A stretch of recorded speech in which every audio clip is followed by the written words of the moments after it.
Hello everyone, welcome back to our channel benchmark study. आज हम discuss करेंगे PIB top 100 MCQ series का part 1 for your upcoming main exam. तो इस lecture की पीडीएफ कैसे डाउनलोड करनी है वो आपको पिन कमेंट में मिल जाएगा। तो स्टार्ट करते हैं लेक्चर को और बढ़ते हैं अपने फर्स्ट क्वेश्चन की तरफ। तो सबसे पहला क्वेश्चन है हमारा रिलेटेड टू ईएलआई स्कीम। अब यहाँ पे ईएलआई स्कीम की फुल फॉर्म क्या है? Employment linked incentive scheme. तो यहाँ पे आपको एक सिनेरियो दिया गया है जिसमें आपको बोला गया है कि एक फाइनेंस स्टार्टअप करके कंपनी है जिसमें टोटल इंप्लॉयज कितने हैं? 45 इंप्लॉयज हैं। तो इन्होंने क्या किया, 4 न्यू इंप्लॉयज को हायर किया अपनी कंपनी में, और जिनकी हर किसी, इन चारों में से हर किसी व्यक्ति की जो मंथली सैलरी है वो कितनी है? 18,000 पर मंथ। तो यहां पे क्या होगा, ये फाइनेंस स्टार्टअप कंपनी जिसने इन एम्प्लॉयज को हायर किया है, इसको भी गवर्नमेंट से इंसेंटिव मिलेगा। साथ ही ये जो 4 न्यू एम्प्लॉयज हायर हुए हैं इनको भी गवर्नमेंट से इंसेंटिव मिलेगा। तो हमें बताना है यहाँ पे टोटल गवर्नमेंट से इंसेंटिव कितना लिया जाएगा इस कंपनी एंड इन 4 एम्प्लॉयज के द्वारा, ये कैलकुलेट करना है। तो यहाँ पे हमें बेसिक नॉलेज होनी चाहिए ईएलआई स्कीम की। तो देखो, जो ईएलआई स्कीम है ये लॉन्च की गई है हमारी ताकि इंडिया में जो रोजगार है वो और ज्यादा बूस्ट कर सके। और इसके लिए टोटल बजट एलोकेट किया गया है, वो कितना किया गया है? 99,446 करोड़ रुपीस का। और ये कौन सी कंपनी से एप्लीकेबल होगा? जो ईपीएफओ रजिस्टर्ड है। जो कंपनीज ईपीएफओ रजिस्टर्ड है उन पे ये एप्लीकेबल होगा। तो इसके दो पार्ट्स है, एक है आपका पार्ट ए और एक है आपका पार्ट बी। पार्ट ए है आपका एम्प्लॉयज के लिए, जो यहां पे नौकरी कर रहे हैं उनके लिए, और पार्ट बी है आपका एम्प्लॉयर के लिए जो नौकरियां दे रहा है। तो इस सिनेरियो में नौकरियां कौन दे रहा है? यहाँ पे फाइनेंस स्टार्टअप। तो ये क्या होगा? एम्प्लॉयर होगा। तो ये दोनों के लिए एप्लीकेबल है।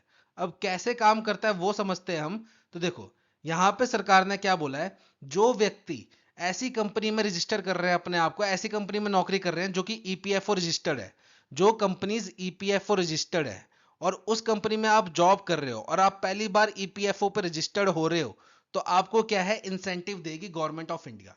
और ये कौन से एम्प्लॉयज पे एप्लीकेबल है? जिनकी मंथली सैलरी जो है वो less than equals to 1 lakh rupees है। अगर आपकी सैलरी 1 लाख से ज्यादा है तब आप ईएलआई स्कीम के तहत रजिस्टर नहीं कर पाओगे, आपको कोई इंसेंटिव नहीं मिलेगा।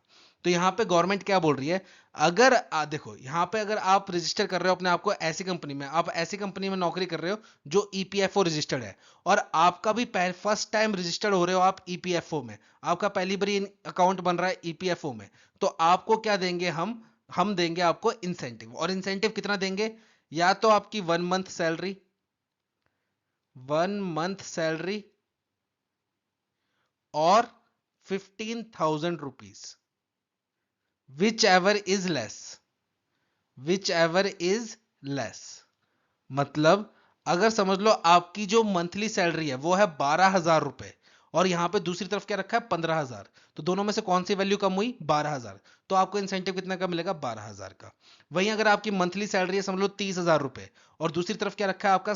15,000। तो दोनों में से कम वैल्यू क्या हुई? 15,000। तो आपको दिया जाएगा 15,000 रुपए। मतलब अगर आपकी मंथली सैलरी जो है वो 15,000 से कम है तो आपको इंसेंटिव कितना मिलेगा? जितनी आपकी मंथली सैलरी होगी। वहीं अगर आपकी मंथली सैलरी 15,000 से ज्यादा है तो आपको इंसेंटिव कितने का मिलेगा? 15,000 रुपए का। ठीक है, तो यानी कि 1 मंथ सैलरी और 15,000 विच एवर इज लेस, वो मिलेगा आपको गवर्नमेंट ऑफ इंडिया की तरफ से इंसेंटिव। ठीक है, वन टाइम इंसेंटिव मिलेगा। और वो आपको दो पार्ट्स में मिलेगा। वो कैसे मिलेगा वो आगे डिस्कस करते हैं। पहले हम एम्प्लॉयर की भी बात कर लेते हैं। ये तो बात कर ली हमने, एम्प्लॉयज को इंसेंटिव मिलेगा। अब एम्प्लॉयर को इंसेंटिव मिलेगा, और एम्प्लॉयर को कितने टाइम के लिए इंसेंटिव मिलेगा? अगर उसकी कोई भी कंपनी है, अगर वो मैन्युफैक्चरिंग सेक्टर में है, काम कर रही है, कोई मैन्युफैक्चरिंग सेक्टर की कंपनी है, तो उसको इंसेंटिव मिलेगा 4 इयर्स के लिए। और अगर उसका मैन्युफैक्चरिंग सेक्टर के अलावा किसी भी सेक्टर में काम कर रही है तो उसको इंसेंटिव मिलेगा 2 साल के लिए। और एम्प्लॉयर का इंसेंटिव पर मंथ के हिसाब से आता है। अब कैसे आता है? देखो, एम्प्लॉयज का इंसेंटिव कैसे आएगा? फिक्स्ड आएगा और 1 साल में एक बार आएगा, बस वन टाइम इंसेंटिव है। पर वहीं एम्प्लॉयर का पर मंथ इंसेंटिव है। और वो कैसे काम करेगा? अगर मैन्युफैक्चरिंग सेक्टर की कंपनी है तो उस एम्प्लॉयर को 4 साल तक इंसेंटिव आता रहेगा पर मंथ। और वहीं अगर दूसरे सेक्टर की कंपनी है तो एम्प्लॉयर को 2 साल के लिए इंसेंटिव आएगा। अब कैसे आएगा ये देखो, अगर एम्प्लॉयर ने जो एम्प्लॉय को हायर किया है, जिस व्यक्ति को नौकरी पर रखा है, उसकी सैलरी जो है वो लेस देन इक्वल्स टू 10,000 है, तो एम्प्लॉयर को क्या मिलेगा? 1,000 रुपए पर महीना मिलेगा इंसेंटिव गवर्नमेंट की तरफ से। वहीं जो अगर एम्प्लॉय है उसकी सैलरी है 10,000 से तो ज्यादा पर अप टू 20,000, तो एम्प्लॉयर को कितना मिलेगा 2,000 रुपए पर महीना। वहीं जो एम्प्लॉय है इसकी सैलरी 20,000 से ज्यादा है एंड अप टू कितनी है मैक्सिमम 1 लाख रुपीज, तो एम्प्लॉयर को कितना मिलेगा 3,000 रुपए पर मंथ। ये जो जितने भी इंसेंटिव है ये पर मंथ के हिसाब से है।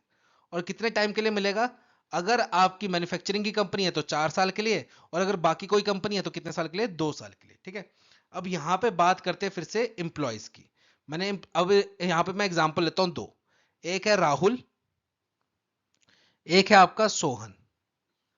राहुल की सैलरी है समझ लो 12,000 रुपए महीना, सोहन की सैलरी है समझ लो 25,000 रुपए महीना।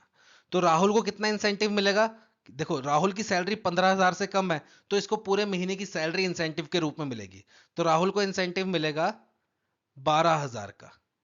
और वहीं सोहन की सैलरी जो है वो 15,000 से ज्यादा है तो सोहन को इंसेंटिव कितना मिलेगा मैक्सिमम 15,000 का। अब ये इंसेंटिव देती कैसे गवर्नमेंट, तो गवर्नमेंट ने बोला है कि हम आपको ऐसे नहीं कि आज आपने ज्वाइन किया और आज ही हम आपको इंसेंटिव दे देंगे, नहीं, पहले आपको इंसेंटिव का 50% मिलेगा कब, जब आपकी 6 महीने की सर्विस हो जाएगी। मतलब राहुल को ज्वाइन किए हुए जब 6 महीने हो जाएंगे तो राहुल को 6,000 का इंसेंटिव मिल जाएगा। वहीं जब सोहन को ज्वाइन किए हुए 6 महीने हो जाएंगे तो सोहन को 7,500 का इंसेंटिव मिल जाएगा। और बचा हुआ 50% कब मिलेगा आपको, अगले 6 महीने बाद, इस 6 महीने से अगले 6 महीने बाद। और साथ ही साथ आपने फाइनेंशियल लिटरेसी प्रोग्राम कंप्लीट किया होना चाहिए। एक तो आपको सर्विस करते हुए पूरा 1 साल हो जाना चाहिए, साथ ही साथ फाइनेंशियल लिटरेसी प्रोग्राम कंप्लीट हो जाना चाहिए, तब आपको रिमेनिंग 50% मिलेगा इंसेंटिव। और ये सब कहां मिलेगा, आपके बैंक अकाउंट में। ठीक है, तो ये है हमारी ईएलआई स्कीम। अब बढ़ते हैं हम क्वेश्चन की तरफ। तो क्वेश्चन में देखो कितने इंप्लॉयज हायर किए हैं, 4 इंप्लॉय हायर किए हैं। इनकी मंथली सैलरी कितनी है 18,000 रुपए, तो ये 15,000 से ज्यादा है इनकी मंथली सैलरी, तो इनको इंसेंटिव कितना मिलेगा, हर व्यक्ति को 15,000 रुपए का इंसेंटिव मिलेगा। तो 15,000 का इंसेंटिव मिलेगा एक इंप्लॉय को, टोटल कितने हैं 4 इंप्लॉय, तो ये कितना हो गया आपका 60,000 रुपीज। अब देखो इन्होंने जो हायर किए हैं एम्प्लॉयज वो कितने कितनी सैलरी पे किए हैं 18,000 की सैलरी पे, तो ये कौन सी विंडो में आया हमारा, इस विंडो में आया। तो यहाँ पे एम्प्लॉयर को फाइनेंस स्टार्टअप जो है इसको कितना इंसेंटिव मिलेगा 2,000 रुपए पर महीना पर एम्प्लॉय पे, 2,000 रुपए पर महीना पर एम्प्लॉय पे, तो टोटल एम्प्लॉय कितने हैं 4। अब इस कंपनी को कितने साल तक मिलेगा जो इंसेंटिव है, कितने साल तक मिलेगा, तो देखो ये फाइनेंस की कैटेगरी में डील कर रही है, मैन्युफैक्चरिंग की कैटेगरी में डील नहीं कर रही, तो इनको इंसेंटिव कितने टाइम के लिए मिलेगा 2 साल के लिए। तो 1 साल में होते हैं आपके 12 महीने, इंटू 2 कर लो आप, तो ये कितना हो गया आपका 448। ठीक है, और ये हो गया आपका 4 2 8 16 इंटू 12, ठीक है, ये हो गया आपका 1,92,000 रुपीज। तो यहाँ पे टोटल कर लीजिए कितना हो गया 2,52,000 रुपीज। तो टोटल इंसेंटिव कितना लेंगे ये गवर्नमेंट से 2,52,000 रुपीज। तो राइट आंसर क्या है यहाँ पे, option number D. Option number D is the right answer, total incentive इतना बनेगा। अब यहाँ पे बस एक छोटा सा कैच और है, वो मैंने अभी इसलिए नहीं बताया क्योंकि आप कंफ्यूज हो जाते हैं। अब लास्ट में इसलिए बता रहा हूं कि अगर ये चीज आपको याद नहीं भी रहेगी तो भी कोई बड़ा इशू नहीं है, कि ये जो देखो जो इंसेंटिव वाला स्कीम है ना जो एम्प्लॉयर पे लग रहा है, एम्प्लॉयर पे एप्लीकेबल है, उसमें भी एक क्राइटेरिया और रखा है। इन्होंने क्या रखा है, देखो दो टाइप की कंपनी इन्होंने क्लासिफाई कर दिया है, कंपनी को क्लासिफाइड कर दिया है दो टाइप में। एक किया है जो कंपनी जिनमें 50 से नीचे, ठीक है 50 से नीचे एम्प्लॉयज है, 50 से नीचे एम्प्लॉयज है। और दूसरी तरफ कौन सी कंपनी को रखा है, जिसमें 50 या 50 से ज्यादा एम्प्लॉयज है। अब यहां पे क्या बोला है, ऐसी कंपनी जिसमें 50 से कम एम्प्लॉयज है, उन कंपनी को एटलीस्ट 2 नए एम्प्लॉयज हायर करने पड़ेंगे, 2 नए एम्प्लॉयज हायर करने पड़ेंगे अगर उनको फायदा लेना है ईएलआई स्कीम का। और वहीं ऐसी कंपनी जिसमें 50 या 50 से ज्यादा एम्प्लॉयज हैं, उस कंपनी को एटलीस्ट 5 न्यू एम्प्लॉयज हायर करने पड़ेंगे अगर उनको फायदा लेना है ईएलआई स्कीम का। ठीक है, तो ये पहला क्वेश्चन बड़ा था, बाकी आगे वाले क्वेश्चन छोटे छोटे होंगे, टेंशन मत लीजिए, ये स्कीम थी इसलिए इसको समझाने में थोड़ा टाइम भी लग गया। बढ़ते हैं नेक्स्ट क्वेश्चन की तरफ। नेक्स्ट क्वेश्चन है हमारा बेस्ड ऑन स्कीम अगेन, और ये स्कीम छोटी रहेगी हमारी। इसका नाम है research development and innovation scheme. अब इसको किस लिए बनाया गया है? ये बेसिकली बनाया गया है हमारा R&D के लिए, रिसर्च एंड डेवलपमेंट के लिए। देखो जैसे आपने कोई भी प्रोडक्ट बनाना है तो सबसे पहले उसकी रिसर्च एंड डेवलपमेंट करनी पड़ती है, उस पर R&D काम बहुत ज्यादा होता है। पर यहाँ पे क्या है, जैसे मैंने अपनी नई कंपनी बनाई और मैं चाहता हूँ अपना प्रोडक्ट जो है वो वर्ल्ड क्लास बनाऊं, तो उसके लिए मेरे को क्या करना पड़ेगा, काफी ज्यादा R&D करनी पड़ेगी, और R&D के लिए खर्चा काफी आता है। तो जो बैंक्स है वो नए स्टार्टअप्स को इतना पैसा देते नहीं है उधार पे, और अगर उधार लोन पे देंगे भी पैसा उधार, तो वो क्या करेंगे, रेट ऑफ इंटरेस्ट काफी ज्यादा चार्ज करेंगे। अब देखो मेरी नई कंपनी है और मेरे को इतना महंगा लोन मिल रहा है, तो फिर मैं, वो पता है ऑटोमेटिकली माइंड डाइवर्ट हो जाता है कि इतना महंगा लोन मिल रहा है और मैं इसको फिर R&D पे क्यों वेस्ट करूं, क्योंकि मेरे को लोन की EMI भी रिपे करनी है। तो फिर वो R&D से माइंड डाइवर्ट करके सारा माइंड किस पे लगा देते हैं, सेल्स पे, कि बस सेल्स इंक्रीज होए और मेरे प्रॉफिट बने और मैं लोन चुकाऊं वापस। तो यहाँ पे क्या है, हम वर्ल्ड क्लास प्रोडक्ट नहीं बना पा रहे हैं। तो इसको क्या किया है इन्होंने, इसको मोटिवेट करने के लिए, स्टार्टअप्स को मोटिवेट करने के लिए कि वो वर्ल्ड क्लास प्रोडक्ट बनाए, इन्होंने RDI स्कीम लॉन्च की, जिसका कॉर्पस कितना है, 1 लाख करोड़ रुपीस का। इससे क्या होगा, जो हमारे स्टार्टअप्स हैं उनको सस्ते लो इंटरेस्ट रेट पे या फिर जीरो इंटरेस्ट रेट पे लॉन्ग टर्म लोन मिलेंगे। लॉन्ग टर्म लोन मिलेंगे मतलब 10 से 15 साल के लोन मिलेंगे, ताकि वो ज्यादा से ज्यादा काम कर सके अपने R&D पे और वर्ल्ड क्लास प्रोडक्ट्स बना सके। यहाँ पे गवर्नमेंट ने एक ऑप्शन और भी रखा है कि जो स्टार्टअप्स हमें अच्छा लगेगा उसमें हम क्या करेंगे, उनको हम लोन नहीं देंगे, डायरेक्टली उस कंपनी में इन्वेस्ट कर देंगे, बाय परचेसिंग देयर इक्विटी। उनकी इक्विटी परचेज कर लेंगे, जैसे शार्क टैंक वाले नहीं करते इक्विटी परचेज, वैसे गवर्नमेंट ने भी बोला है कि हम इस फंड के थ्रू जो स्टार्टअप्स बढ़िया लगेंगे, प्रॉमिसिंग लगेंगे, उनको हम कैश प्रोवाइड करेंगे बाय परचेजिंग देयर इक्विटी। उनको हम लोन नहीं देंगे, उनकी इक्विटी परचेज कर लेंगे। इसलिए ये पूरी RDI स्कीम बनाई गई है, और इसका कॉर्पस कितना है, 1 लाख करोड़ का। तो यहां पे देखो RDI स्कीम में क्या है, RDI स्कीम RDI स्कीम है हमारी, इसको पूरा, इसकी जो स्ट्रेटेजी है वो सब मेकओवर कौन करेगा, इसकी ओवरऑल स्ट्रेटेजी, डायरेक्शन, ये सब कौन बनाएगा, एक हमारा है ANRF, जिसकी फुल फॉर्म क्या है, अनुसंधान नेशनल रिसर्च फाउंडेशन। इसकी जो गवर्निंग बॉडी होगी इसकी जो गवर्निंग बॉडी होगी ठीक है, इसकी जो गवर्निंग बोर्ड होगा, वो क्या करेगा, हमारा ऑप्शन नंबर ए, ये करेगा कौन, ये करेगा ANRF गवर्निंग बोर्ड। यहां पे देखो क्वेश्चन में आपसे क्या पूछा गया है, क्वेश्चन में पूछा गया है कि अंडर RDI स्कीम जो सेकेंड लेवल फंड मैनेजर होगा उसका काम क्या होगा। तो मैं आपको स्टेप वाइज पूरा प्रोसेस ही समझा दूंगा, आप खुद ही ऑप्शन बता दोगे कि उसका काम क्या है। तो देखो ANRF गवर्निंग बोर्ड जो होगा वो क्या करेगा, ओवरऑल स्ट्रेटेजिक डायरेक्शंस बनाएगा इस स्कीम की। फिर क्या होगा, जो ANRF है, ठीक है, ANRF अनुसंधान नेशनल रिसर्च फाउंडेशन, ये क्या करेगा, एक स्पेशल पर्पस फंड बनाएगा, स्पेशल पर्पस फंड, जिसमें ये सारा 1 लाख करोड़ रुपीस जो है, 1 लाख करोड़ वो डाला जाएगा। और इस सारे फंड का कस्टोडियन कौन होगा, ये ANRF, ये होगा इसका कस्टोडियन। तो यहां पे ये कस्टोडियन कौन होगा, ANRF। फिर ANRF के अंडर क्या होगा, एक सेकंड लेवल फंड मैनेजर होगा, जो क्या करेगा, जो कंपनी से मिलेगा, टाई अप करेगा, बातचीत करेगा, उनका प्रोसेस देखेगा, उनका व्यूज देखेगा, उनके ड्रीम्स, उनकी बैलेंस शीट वगैरह सब कुछ देखेगा, इनोवेशन देखेगा, और फिर वो डिसाइड करेंगे कि भाई इसको पैसे देने कि नहीं देने। मतलब ये एक तरीके से क्या होगा, फेस होगा, जो डायरेक्टली मीट करेगा, किससे, कंपनी से मीट करेगा। जो ANRF गवर्निंग बॉडी है ये बैक एंड में रहेगी, ANRF जो है वो भी बैक एंड में रहेगा। जो कस्टमर के साथ डायरेक्टली मीट करेगा वो कौन करेगा, सेकंड लेवल फंड मैनेजर। तो यहां पे सेकंड लेवल फंड मैनेजर का काम क्या होगा, इसका काम होगा आपका to provide loan at low zero interest equity funding मैंने अभी समझाया आपको, उसमें क्या होता है कि वो आपको लोन प्रोवाइड नहीं करेंगे, डायरेक्टली पैसे देंगे और आपसे शेयर परचेज कर लेंगे। ठीक है, तो वो काम कौन करेगा, ये सेकंड लेवल फंड मैनेजर। फिर इस जो RDI स्कीम है इसकी नोडल इंप्लीमेंटिंग डिपार्टमेंट कौन सा है, ये है हमारा department of science and technology. ये है हमारा department of science and technology. फिर आपने अगर ये स्कीम को रिव्यू करना है कि इसकी परफॉर्मेंस कैसी चल रही है, इसको में कोई चेंजेस लाने हैं कि नहीं लाने हैं, तो वो कौन करेगा? वो करेगा हमारा EGOS। EGOS क्या है? हमारा इंपावर्ड ग्रुप ऑफ सेक्रेटरीज। ठीक है, इंपावर्ड ग्रुप ऑफ सेक्रेटरीज, जिसको लीड कौन करेगा? जिसको लीड करेंगे हमारे कैबिनेट सेक्रेटरी। Cabinet secretary. ठीक है, तो ये है आपका टोटल। तो यहां पे राइट आंसर क्या होगा आपका? Option number C. Option number C is the right answer.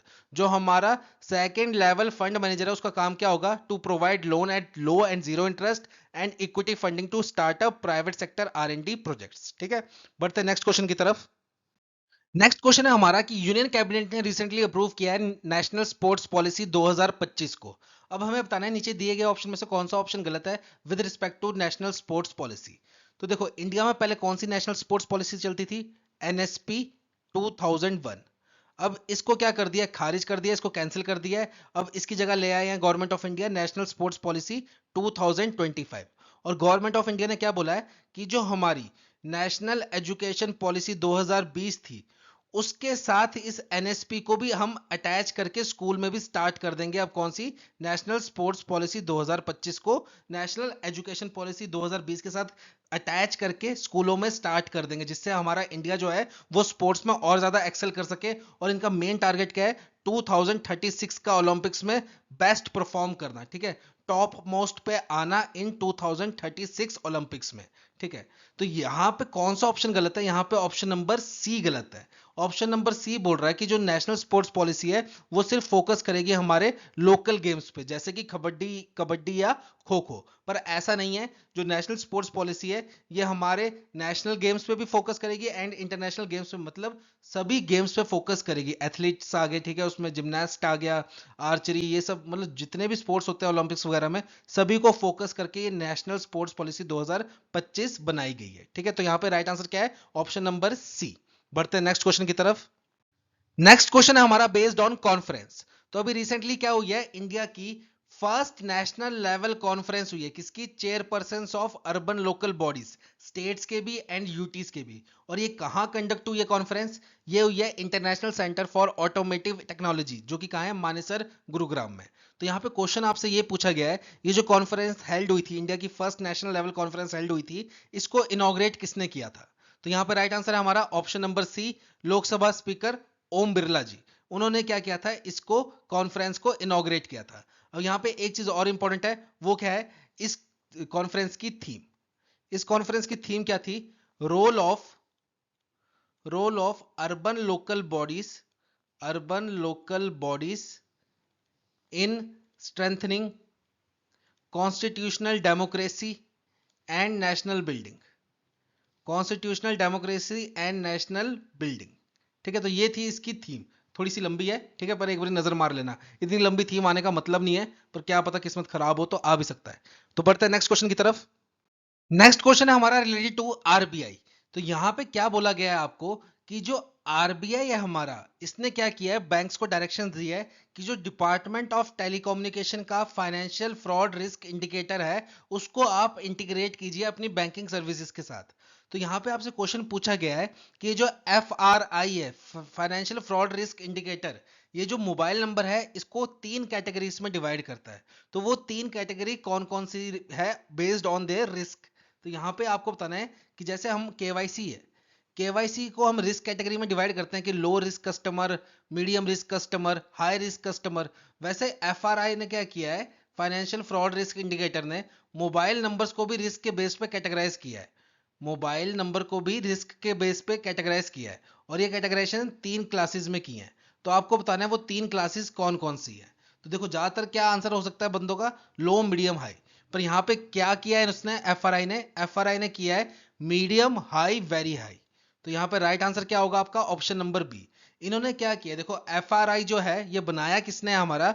Dot तो डिपार्टमेंट ऑफ टेलीकम्युनिकेशन हो गया, इसकी एक डिजिटल इंटेलिजेंस यूनिट है, डिजिटल इंटेलिजेंस यूनिट है, उसने बनाया है ये एफआरआई। अब इसका मतलब क्या है कि ये देखो, ये बहुत जगह से डाटा इकट्ठा करता है, बहुत जगह से डाटा इकट्ठा करता है फॉर मोबाइल नंबर, कि कोई मोबाइल नंबर जो है वो सस्पिशियस ट्रांजैक्शन में इन्वॉल्व तो नहीं था, कोई मोबाइल नंबर फ्रॉड कॉल में इन्वॉल्व नहीं तो नहीं था। फिर ये लिस्ट निकालता है आपका MNRL, MNRL, mobile number revocation list, जो कि बनाई है किसने, डिपार्टमेंट ऑफ टेलीकम्युनिकेशन ने। फिर एक चक्षु प्लेटफॉर्म है, एक चक्षु प्लेटफॉर्म है जिसमें आप रिपोर्ट कर सकते हो किसके बारे में, जो स्पैम कॉल्स आती हैं या आपको फ्रॉड कॉल्स आती है उसके बारे में आप रिपोर्ट कर सकते हो चक्षु प्लेटफॉर्म पे। तो वो जो नंबर्स, जहां जिन नंबर्स के बारे में कंप्लेन हो रही है उसकी एक लिस्ट बनाता है ये फाइनेंशियल रिस्क इंडिकेटर। और फिर ये क्या करता है, उन मोबाइल नंबर्स को जितनी उसके ऊपर कंप्लेन आई है उसके हिसाब से उसको रिस्क कैटेगरीज में डिवाइड कर देता है। जैसे जिसपे एक आधी बारी कोई किसी ने बोला हो कि भाई इस नंबर से मेरे को फ्रॉड कॉल आई है, जिसमें एक आध बारी कोई किसी नंबर का जिक्र हुआ हो लाइफ टाइम में, उसको डाल देगा वो मीडियम कैटेगरी में। फिर एक नंबर है इसको काफी बार लोगों ने स्पैम रिपोर्ट किया होगा, उसको डाल देगा वो हाई पे। और फिर कोई नंबर ऐसे होंगे जिससे फ्रॉड कंडक्ट हो चुका होगा, उसको डाल देगा वेरी हाई में, वेरी हाई कैटेगरी में। फिर आरबीआई क्या कह रहा है कि आप भी इस एफआरआई का यूज कीजिए अपने बैंकिंग में, ताकि आपको पता चल जाए कौन कौन से नंबर जो हैं वो रिस्क प्रोन है, और जो जिस नंबर को रिस्क कैटेगरी में इन्वॉल्व किया गया होगा उनको, उन पे आप क्या कर सकते हो, उन पे आप होल्ड लगा सकते हो, उनकी यूपीआई ट्रांजैक्शन आप ब्लॉक कर सकते हो, उनको आप सस्पिशियस ट्रांजैक्शन में डाल सकते हो, आप कस्टमर को वार्निंग अलर्ट भेज सकते हो, जिसकी वजह से तो ये क्या होगा, इससे आप फ्रॉड होने से बचा सकोगे। तो यहाँ पे जो एफ आर आई है ये अपने मोबाइल नंबर को 3 कैटेगरी में डिवाइड करता है, वो कौन कौन सी है, medium, high and very high. ठीक है, बढ़ते हैं नेक्स्ट क्वेश्चन की तरफ। नेक्स्ट क्वेश्चन है हमारा बेस्ड ऑन स्टैटिक। तो यहाँ पे क्वेश्चन आपसे पूछा गया है कि जो क्वामे नक्रमुआ मेमोरियल पार्क है जहां पर recently prime minister Modi ji ने विजिट किया था, ये कौन से देश के कौन सी सिटी में सिचुएटेड है, लोकेटेड है। तो यहाँ पे राइट आंसर है हमारा ऑप्शन नंबर बी, एक्रा घाना में। तो ये जो हमारा क्वामे नक्रमुआ मेमोरियल पार्क है ये कहाँ पे है, एक्रा घाना में। और यहाँ पे प्राइम मिनिस्टर मोदी क्यों गए थे, क्योंकि ये ट्रिब्यूट पे करने गए थे, किसको, क्वामे नक्रमुआ को। ये कौन थे, ये थे आपके फाउंडिंग प्रेसिडेंट ऑफ घाना, साथ ही साथ ये लीडर थे किसके, अफ्रीकन इंडिपेंडेंस मूवमेंट के। मतलब इनका दर्जा एक तरीके से घाना में आप ऐसा समझो जैसे इंडिया में हमारे सुभाष चंद्र बोस जी का है, ठीक है, सरदार वल्लभ भाई पटेल जी का है, जैसे महात्मा गांधी जी का है, इन सबका जैसे स्टेटस है ना इंडिया में, वैसे क्वामे नक्रमुआ का स्टेटस है आपका घाना में। तो वो एक तरीके के फाउंडिंग प्रेसिडेंट थे घाना के, साथ ही साथ लीडर थे अफ्रीकन इंडिपेंडेंट मूवमेंट के। अब यहाँ पे मोदी जी को एक चीज और मिली है गाना में, वो क्या है, गाना का नेशनल ऑनर, वो क्या है, officer of the order of the star of गाना।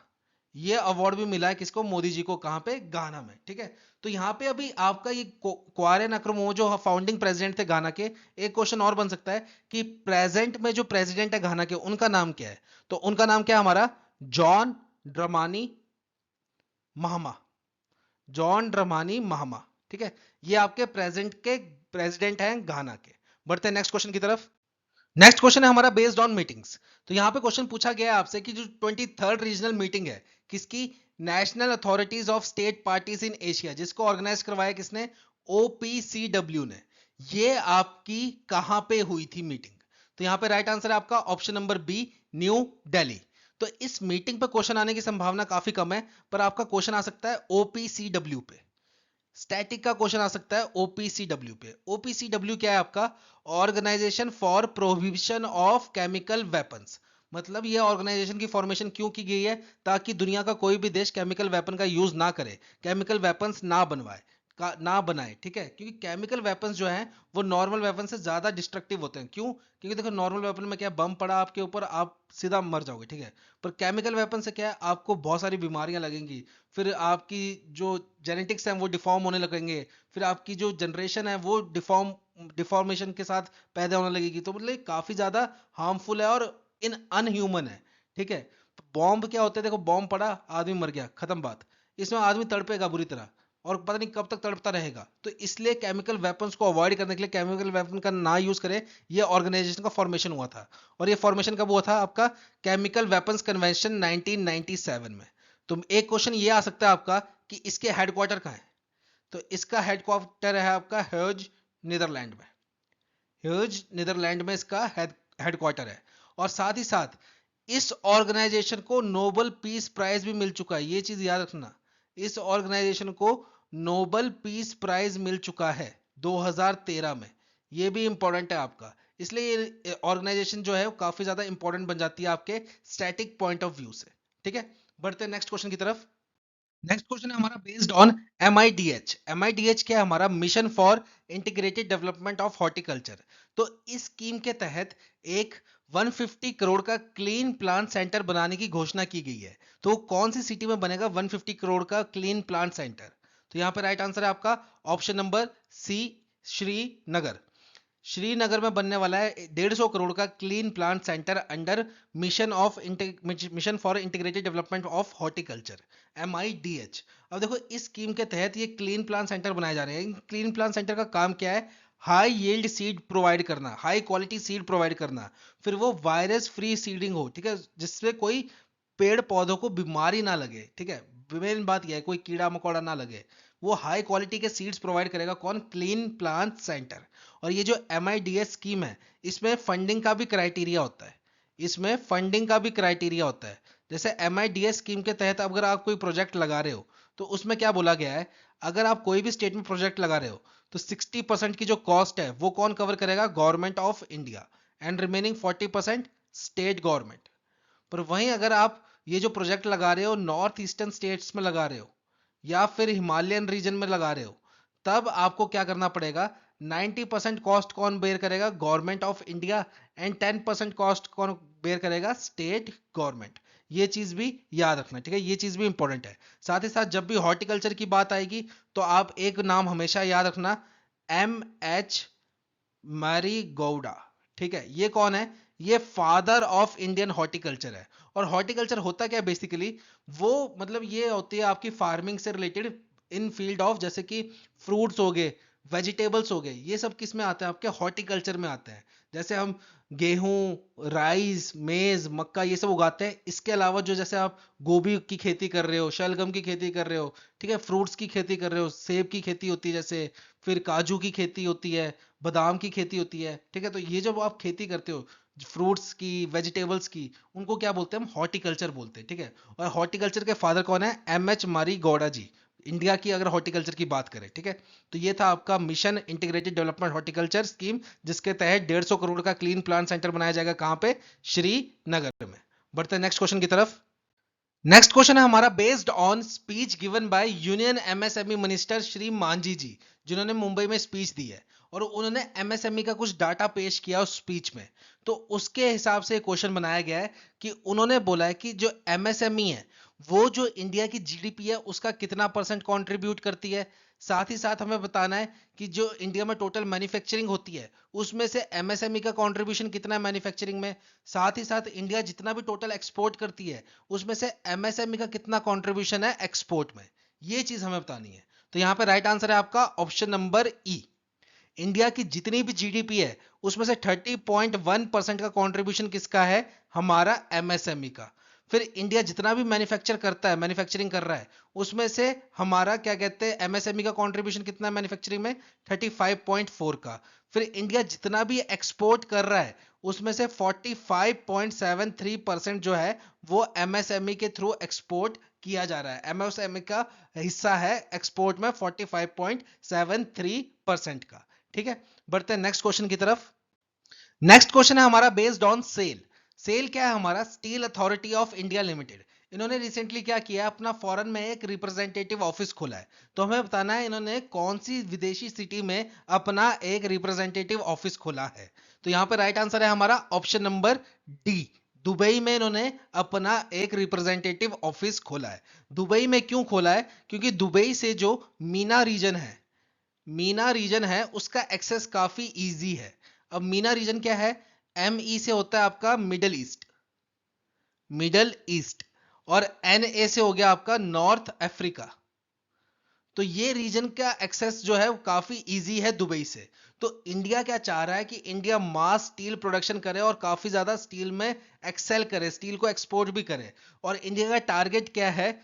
2030 तक, 2030 तक 300 मिलियन टन स्टील प्रोड्यूस करना, 300 मिलियन टन स्टील प्रोड्यूस करना under national steel production target. ठीक है, तो ये चीज भी इंपॉर्टेंट है, ये भी एग्जामिनेशन पॉइंट ऑफ व्यू से इंपॉर्टेंट है, ये भी याद रखनी पड़ेगी। ठीक है, बढ़ते हैं नेक्स्ट क्वेश्चन की तरफ।